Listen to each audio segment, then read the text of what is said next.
बच्चों के लिए फाइनेंशियल प्लानिंग उनके जन्म के साथ ही शुरू हो जाती है, इसलिए हम सारे ऑप्शंस की बात आपसे करने वाले हैं और धीरेन्द्र से पूछने वाले हैं कि क्या सही क्या गलत है और क्या करेक्शन है।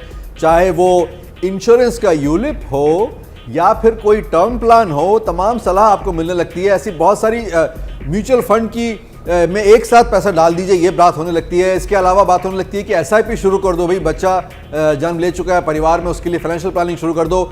स्टॉक्स की बात होती है, शेयरों में खरीद लगा दें पैसा या नहीं लगाएं, मत लगाना वगैरह वगैरह। फिक्स डिपॉजिट कोई लोग कर देते हैं, दादा दादी अपने बच्चों के लिए, नाना नानी अपने बच्चों के लिए। इसके अलावा ऐसी तमाम बातें होती हैं। रिकरिंग डिपॉजिट की बात शुरू होने लगती है, पैसा जोड़ो, बच्चा आ गया है घर में। इसके अलावा बच्चों वाली बहुत सारी स्कीम्स होती हैं धीरे। तो ये तमाम जो नए माँ बाप होते हैं, बच्चे की खुशी के साथ साथ उनको ये सारे प्रेशर भी आ जाते हैं साथ में कि बहुत सारी प्लानिंग करनी है। तो यही मेरा सबसे आपसे पहला सवाल है, एक एक करके। इंश्योरेंस यूलिप में पैसा लगाना चाहिए बच्चों के लिए, नए बच्चों के लिए, या नहीं? नहीं, आमतौर पे आपको इंश्योरेंस और इन्वेस्टमेंट मिक्स नहीं करना चाहिए। इसलिए इंश्योरेंस वाला यूलिप या कोई चिल्ड्रन प्लान, चाइल्ड प्लान जो कि इंश्योरेंस कंपनी प्रोवाइड करती है, वो आमतौर पे उसमें आपको निवेश नहीं करना चाहिए। नहीं करना है। तो एक ये क्रॉस हो गया। दूसरी बात है टर्म प्लान की, और टर्म प्लान में हम ये जानना चाहेंगे धीरेन्द्र की इंश्योरेंस टर्म प्लान ये किसके लिए है? बच्चों के लिए भी इंश्योरेंस टर्म प्लान क्या होते हैं? टर्म प्लान बहुत ज़रूरी है और आपके बच्चे के लिए आपको टर्म प्लान लेने की ज़रूरत है, क्योंकि अच्छा। आप जैसे आपके यहाँ बच्चा होता है जी। तो आपका एक फाइनेंशियल डिपेंडेंट क्रिएट हुआ और उसके फाइनेंशियल सिक्योरिटी के लिए आपके लिए टर्म प्लान सबसे सस्ता खर्चा है, एक प्रोटेक्शन है उसके लिए। लाइफ इंश्योरेंस की आप बात लाइफ इंश्योरेंस, बिल्कुल लाइफ इंश्योरेंस जो कि पेरेंट्स को लेना चाहिए अपने, जैसे आपके यहाँ एक फाइनेंशियल डिपेंडेंट आपके यहाँ नया आता है। तो ये बात हो गई इंश्योरेंस टर्म प्लान की। ये बच्चे के लिए नहीं, माँ बाप को या जो भी उनके गार्जियन हैं उनको ले लेना चाहिए। अब बात म्यूचुअल फंड की, क्या एक साथ वही बच्चे के लिए सेविंग के लिए किसी को लगाना हो एक मुश्त पैसा, जैसे जन्म लिया बच्चे ने, क्या म्यूचुअल फंड में लगा सकते हैं? आमतौर पे आपको बच्चे के लिए रेगुलरली इन्वेस्ट करना चाहिए, क्योंकि ये आपके आमदनी से मैच करता है। लेकिन कई बार होता है कि बच्चे के बर्थडे पे ग्रैंड पेरेंट्स पैसा दे रहे हैं या गिफ्ट दे रहे हैं, उस पैसे को ज़रूर आप एक साथ लगाइए। जो भी पैसा आपको 8-10 साल जिसकी ज़रूरत नहीं पड़ेगी वो इन्वेस्टेड रहेगा, उसको आप वन टाइम भी लगा सकते हैं। All right. तो अब बढ़ते हैं आगे। अगली सलाह होती है कि भाई म्यूचुअल फंड की एसआईपी शुरू कर दीजिए, जैसे आपने बताया। तो एसआईपी सही है? ये तो जल्दी शुरू करना चाहिए, क्योंकि अगर आपने कभी कोई एसआईपी नहीं किया है और आपके पास पैसे बच भी नहीं रहे हैं, तब भी आपको एक एक्सपेरिमेंटल एसआईपी शुरू कर देना चाहिए 500 रुपये का, ताकि इसकी आदत बननी शुरू हो जाए। जी जी जी। तो ये एसआईपी बच्चे के नाम पे होगी या माँ बाप या गार्जियन के नाम पे होगी? दोनों के ही नाम पे, दोनों तरीके से हो सकता है। एक तो आप अपने नाम पे निवेश कीजिए, और इसका फ़ायदा ये होगा कि आपके पास आज़ादी रहेगी कि कभी किसी और चीज़ के लिए पैसे की जरूरत पड़े। लेकिन आप बच्चे के नाम पे भी कर सकते हैं, लेकिन उसके लिए ज़रूरी है कि बच्चे का खाता खोला जा सके, जो कि माइनर के नाम पे खुलेगा और गार्जियन उस अकाउंट को ऑपरेट करेंगे। तो वाह, तो एसआईपी के साथ साथ और भी जानने लायक बातें हैं। और एक और सलाह दी जाती है, वो भी पूछ लेते हैं। स्टॉक्स, क्या बच्चे के लिए लोग मना करते हैं कि स्टॉक्स नहीं खरीदना है अभी, ये रिस्की इन्वेस्टमेंट है, इस पर आपकी क्या सलाह है? मेरी सलाह है कि अगर आपको स्टॉक्स के बारे में समझ में आता है, अगर आप इंटरेस्टेड हैं, आपके पास समय है और आप लंबे समय के, मैं स्टॉक के निवेशक की बात कर रहा हूँ, स्टॉक के ट्रेडर की बात नहीं कर रहा हूँ। अगर आप अच्छे इन्वेस्टर हैं तो ज़रूर लगाइए, डाइवर्सिफाई कर सकते हैं, टेम्परामेंट है। अगर नहीं है तो एक अच्छा म्यूचुअल फंड का चुनाव कीजिए, एसआईपी कीजिए। राइट। अगली सलाह क्या है? Fix deposit. बच्चा का जन्म लेते ही एक फिक्स डिपॉजिट में रकम डाल दी जाती है कि भाई बच्चे के लिए एफडी कर दी है, फ्यूचर सिक्योर कर दिया है, वगैरह वगैरह। क्या ये निवेश की सलाह आप देंगे इस पर? फिक्स डिपॉजिट करना चाहिए जब आपको किसी बच्चे के लिए कोई ऐसे पैसे की ज़रूरत है जो कि 2-3 साल में आपको चाहिए होगा। लेकिन आपको 10 साल, 15 साल, 20 साल के लिए अगर निवेश करना है, बच्चा पैदा हुआ है और आप इन्वेस्ट करना चाहते हैं, चाहे वो सुकन्या समृद्धि योजना है, पीपीएफ का अकाउंट है या लंबे समय का फिक्स डिपॉजिट है, ये नहीं करना चाहिए। और रिकरिंग डिपॉजिट के लिए भी यही सलाह है फिर?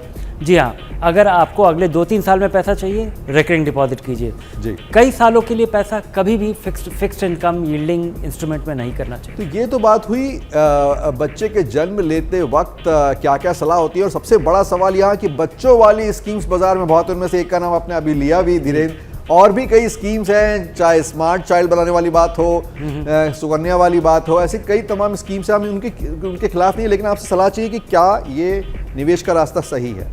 आमतौर पे आपको कोई भी ऐसा इन्वेस्टमेंट नहीं करना चाहिए जो आपको समझ नहीं आता हो, या फिर वो कोई चीज़ को मिक्स कर रहा है, चाहे वो इंश्योरेंस है, इन्वेस्टमेंट है, और अलग अलग तरीके के इन्वेस्टमेंट को अगर वो मिक्स कर रहा है। इस तरह के कॉम्बिनेशन वाली चीज़ों को, क्योंकि उनको इवैल्यूएट करना बड़ा मुश्किल हो जाता है। इसलिए मेरी सलाह होगी कि आपको अपने बच्चे के लिए इन्वेस्ट करना है, उसको बहुत ही सामान्य तरीके से देखिए कि कई सालों के लिए, जो 10 साल 15 साल 20 साल के लिए निवेश है, वो इक्विटी में इन्वेस्टेड हो। जैसे आप ज़रूरत के नज़दीक आ जाते हैं, वैसे वैसे वो पैसा बाजार पर निर्भर ना रहे, वो फिक्स्ड इनकम में मूव कर जाए। तो ये बहुत महत्वपूर्ण सलाह थी कि बच्चों वाली स्कीम की ज़रूरत ही नहीं है अगर आपके निवेश के फंडे क्लियर हैं, और यही फंड का फंडा का मकसद है, निवेश की आपकी सोच को साफ करना।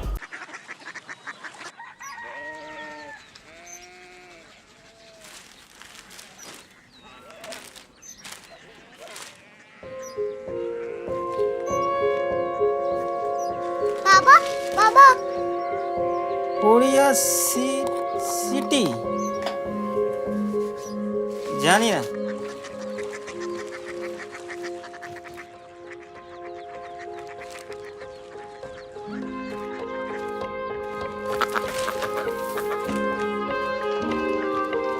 Korea city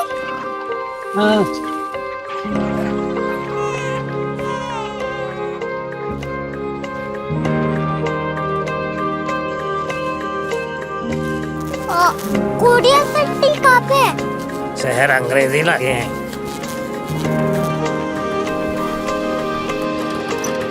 Korea city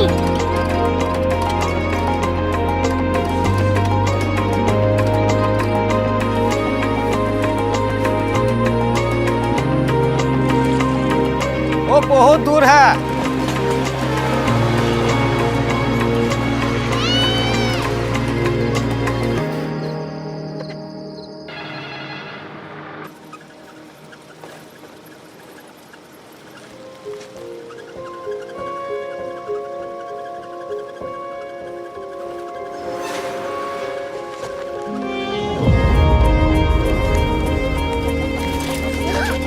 Korea city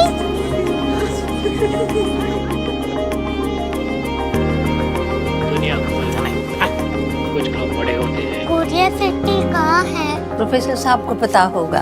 हो, ये छोटा वाला ग्लोब लगता है, और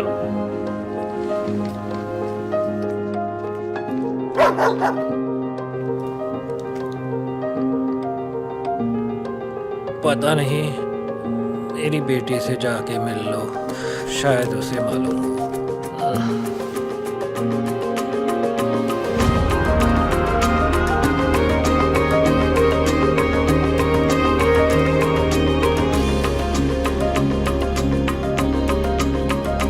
हाय, बाबा ने भेजा है। Come here. Korea city Korea city नहीं, क्यूरियोसिटी। वो क्या? That's what brought you here, जो तुम्हें यहाँ तक ले आया। क्यूरियोसिटी